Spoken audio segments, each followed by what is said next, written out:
2012, eu acho que a gente começou a conversar com elas, fez um mapeamento inicial lá em 2010, na verdade a gente fez um mapeamento em 2010, e a gente refez esse mapeamento, eu participei do primeiro mapeamento, eram menos famílias, e daí a gente refez esse mapeamento em 2012, tinha alterado algumas famílias, assim, e aumentado o número de unidades. E daí a gente começou a conversar com o pessoal de Terra e Direito, o Cefuri acompanhava, e os próprios moradores já tinham uma organização em relação à permanência de alguns e a saída de outros para que eles pudessem se reorganizar no espaço, né? Então, em 2012 a gente fez diversas reuniões acertando essas questões, né? Principalmente em relação ao cadastro e quantidade de pessoas em si. E foi um processo um pouquinho longo. E em 2013 a gente reassentou 25 famílias no Parque Iguaçu 3. E daí lá ficaram 16, 17 famílias que se reorganizaram no espaço depois de uma conversa, um projeto que a arquitetura aqui da Coab realizou, então eles se organizaram conforme ficou esse projeto, assim. E daí eles agora se organizam junto à Terra Direitos, ao Trena, né, para que eles possam regularizar aquela área. Já tem, né, esse processo já bem encaminhado junto à Terra Direitos, do processo do usucapião coletivo, mas foi um reassentamento que foi acordado bastante com as famílias, né? Eu participei do início, que foi o primeiro mapeamento, eu participei, eu que atendi as famílias, fiquei como referência em 2010, mas era só referência, que a gente ainda estava estudando e viabilizando essa questão de qual seria o atendimento, né? E em 2013 eu estava como chefia do setor. E então eu participei das reuniões, né, que eles estavam acordando os atendimentos, e em 2013 a coordenação saiu de férias e eu acabei fazendo o dia do reassentamento, não o processo em si, sabe? São coisas diferentes, que foi bem interessante, assim, e foi interessante o dia, assim, que conforme as pessoas iam saindo, eles já estavam muito bem organizados de quem ficaria com o quê e de que forma se reorganizariam no espaço. Então já foram limpando, já foram se readequando mesmo no espaço e eles estavam bem organizados, assim, nesse sentido. Então o projeto das 12 famílias em separar em 12 lotes foi um projeto aqui da Coab mesmo? A gente teve uma reunião posterior a isso, ou anterior? Foi anterior, já com o indicativo, e a gente entregou o projeto posterior dele. Na primeira visita que você fez, você lembra quantas famílias tinham? Eu era um número menor, eu acho que eram 25, não, 28, e depois foi para 25, depois foi para 32 famílias. E daí lá em 2013? 36. 36 famílias. Dessas a gente atendeu 25, ficou 12? Tá. Da 37, 37, isso. Da 37 porque tem uma família que estava fora, duas famílias na verdade que estavam fora, que a gente só conseguiu atender depois. Um menino que o avô faleceu e tal, ficou em situação de rua, a gente só conseguiu atender ele em 2014. E uma outra pessoa, a gente ainda não conseguiu atender, porque a gente não conseguia contato na época, ela reapareceu, tinha uma situação de reclusão do esposo dela, e eles são casados legalmente, para Minha Casa Minha Vida tem toda uma burocracia documental, então a gente não conseguiu. Agora a gente tentou contato com ela por teoterino, mas ela não reaparece, já tem quase 10 anos que ela não vem aqui, mas a gente tem um compromisso de atendimento ainda com essa família por conta do cadastro. Vocês entendem, assim, qual que seria a razão para essas famílias preferirem continuar em local de ocupação ao invés de pegar uma casa que a Coab está oferecendo? Eu acho que sim, eu acho que foi algo pactuado para dentro da comunidade e é uma decisão deles, assim, a gente sempre deixou isso muito claro, que em 2010, quando a gente foi lá, a gente não tinha proposta, a gente iria reassentar, mas não tinha proposta, e na época queria se reassentar na totalidade, depois a gente, quando eu digo, né, não é um processo que passa por mim, por exemplo, mas se aceitou que fosse da forma que eles gostariam. Então, aí algumas famílias preferiram esperar o usucapião coletivo, né? Para poder... E as outras concordaram também ser reassentada para ficar um espaço organizado para todo mundo, né? Tá. Aqueles com a sua casa individual e aqueles com o terreno do usucapião coletivo. Que todo mundo não ia ficar não ia ser viável todos ficarem ali por conta do espaço, mas alguns eu acho que é muito viável. adensado, né? Era muito adensado, as casas eram muito precárias, tinha alguns de uso de droga, assim, sabe? Alguns pontuais, assim, mas que a própria comunidade resolveu. Eu acho eles bastante organizados ali, bastante ativos nessa questão, então eu acho que foi uma opção deles ficarem pela própria organização. Dos que saíram, dos que ficaram, né? Foi uma opção deles.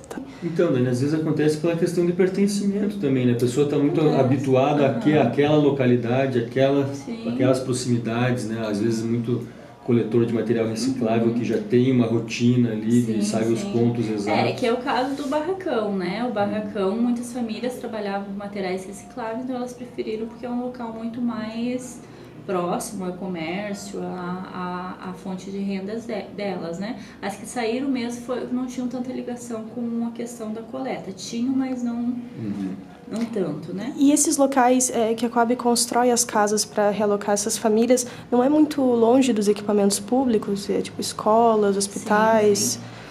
Assim, isso é uma questão que tem que ser discutido não só pela Coab, é uma questão de planejamento urbano dentro de Curitiba, né? Que deve ser pensado a partir dos conselhos, a partir dos movimentos sociais existentes no município e a partir da própria população, né? Se tem aquele discurso que não se tem terra perto das áreas centrais, mas também não se pensa outros instrumentos da política urbana, do Estatuto da Cidade, para que se possa promover uma habitação de interesse social nos centros urbanos, né?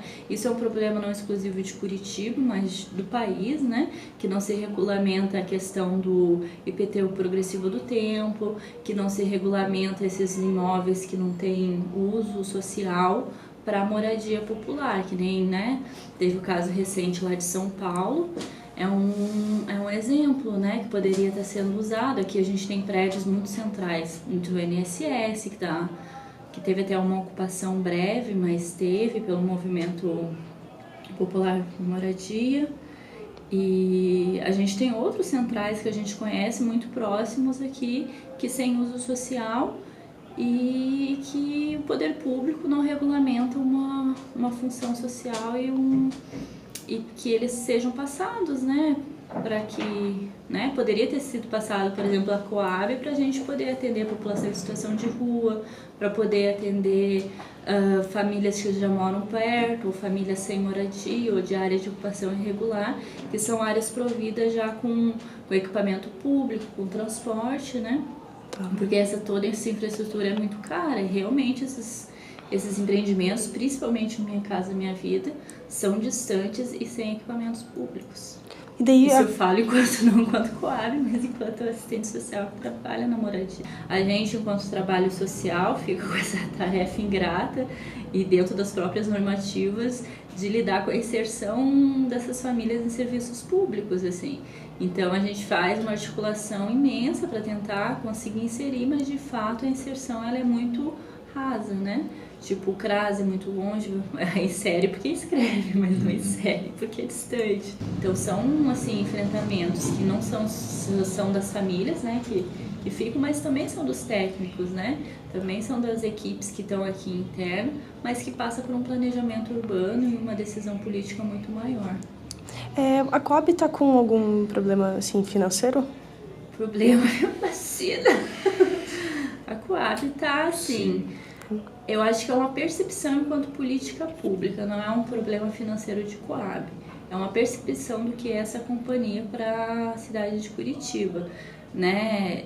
Dizem que a Coab teria que dar lucro, mas uma política pública ela não visa dar lucro, ela visa atender a população que paga seus impostos enquanto direito de habitação de interesse social. Acontece que, né, a área de habitação ela é muito dependente de verbas do governo federal, né, por ser um produto muito caro e que tem que atender, né, a população em larga escala. Então, quando o investimento federal está escasso, acaba dando uma reduzida no volume de trabalho das Coabs em todo o país, não é uma exclusividade da Coab Curitiba, né? Sim. Tá. E em especial para a faixa 1, né, a manutenção que é mais tem que ser precisa. feita pelo município, né? Não sei, assim, o patrimônio da Coab é bem extenso ainda e tem algumas... extenso, né? Já foi melhor.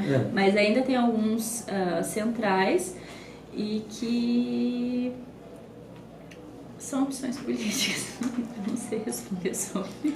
Vi que agora vocês estão com um projeto de painéis solares nas novas casas. Quando que surgiu isso? Como é que está sendo?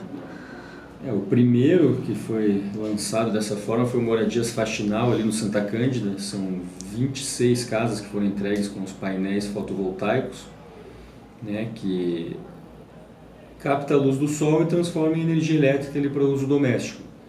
Um projeto bem bacana, né, que colabora muito com o meio ambiente e acaba também reduzindo a conta de luz das famílias. E nós estamos aí com estudos para implantar em outras comunidades também.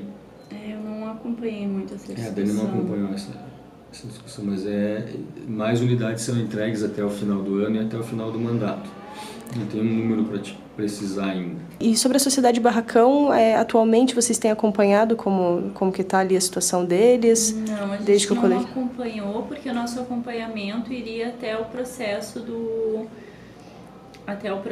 reassentamento mesmo. Foi essa a definição na época, né, de acordo com a comunidade. Assim, a comunidade gostaria que fosse regularizado e tivesse melhoria interna. Contudo, como é uma área particular, a gente também não pode prover, enquanto município, prover recursos para dentro de um terreno que é particular. A maior hoje é a Caximba, né? Não sei quanto que está o Tiradentes. São as duas maiores das mais recentes. Assim. Tiradentes, Caximba. Foi uma época o Balsão Áudio União, né, que hoje está praticamente todo regularizado. Sim, que ele foi regularizado, foi reassentada, muitas famílias ali. Né? Então agora, dessas novas aí, são a Tiradentes e no Caximba. Que é 29 de outubro, né? E você já tem algum projeto, assim, mais ou menos engatilhado para essa população? Esse é um projeto conjunto, né? Tem um grande projeto que está sendo desenhado pelo IPUC na região do Caximba. A Coab, a gente fez um mapeamento, o cadastramento dessas famílias, identificação de perfil e para subsidiar a construção de um projeto. Eu acho que essas questões elas não pertencem só à Coab, né? É uma questão de política pública. Eu acho que pertenceria a uma discussão na Câmara, no Concitiba, no Concidades.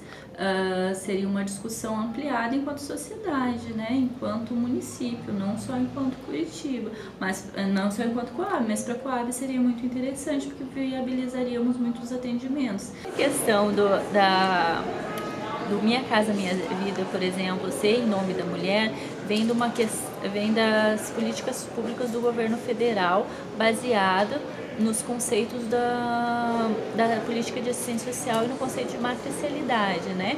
De priorizar a titularidade da mulher, tanto dos programas federais, do Bolsa Família, do Minha Casa Minha Vida. Então isso é uma diretriz nacional e também essa questão da mulher, ela é um critério de atendimento nacional quando você vê os critérios do Minha Casa Minha Vida. Um dos 3 critérios é ser mulher. Existe algum caso assim, de homens, ser mais recorrente os homens trocarem o imóvel, vender? É muito mais recorrente os homens venderem os imóveis ou abandonarem seus lares do que as mulheres, né? Então é uma política preventiva para que a mulher se empodere diante do seu atendimento, diante da sua moradia, né? Que ela não fique à mercê de um companheiro que possa vir agredir e obrigá-la a sair de casa.